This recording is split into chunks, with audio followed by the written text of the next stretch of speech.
कर ही चलना है। एक ऐसी विचारधारा उन्नत होती है जो कुछ होए सो हो जाए। तो अपने विचारों को खोकर अपने स्वामी के विचारों के आगे नतमस्तक होना होता है। तो इससे परिवर्तन आता है जीवन के अंदर, और ये परिवर्तन सत्य परिवर्तन कहलाता है। असत्य से सत्य की ओर बढ़ना।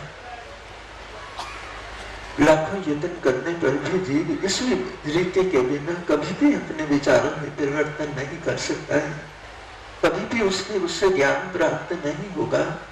किसी का बनना जरूरी होता है। अगर उसके विचारों को ग्रहण करना है तो बनने का अर्थ ये होता है अपनी मति को छोड़ दीजिए, अपनी इच्छा को छोड़ दीजिए, अपने स्वामी की इच्छा को मानिए।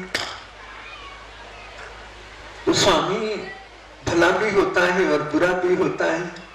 अगर बुरे की इच्छा के सामने अपने को खो देते हैं तो सारी बुराई अंदर आ जाए।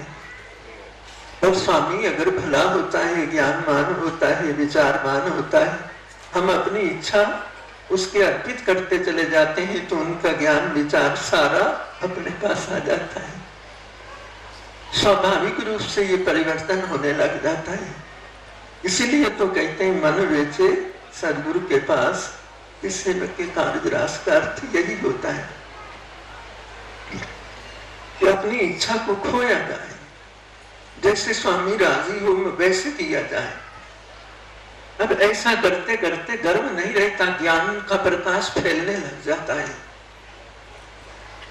जो स्वेच्छा है वो ज्ञान में बाधित होती है, और स्वेच्छा के नष्ट हो जाने से ईश्वर इच्छा का प्रकाश पैदा होता है, जिसे ज्ञान का प्रकाश कहते हैं। और यही ज्ञान अंजन होता है। जैसे आंखों में अंजन डाल लेते हैं तो आंखें ठीक हो जाती हैं, और जिसे दिखाई नहीं देता तो ज्ञान का अंजन डालने से ना उसे दिखाई देना शुरू हो जाता है। देखो संसार को हम देखते हैं, सूरज चांद भी देखते हैं, धरती आसमान देखते हैं, अनेक दृश्यों को देखते हैं, पर भगवान तो नहीं देखते। चलो भगवान को ना देखो तो अपने आप को देख लो भाई।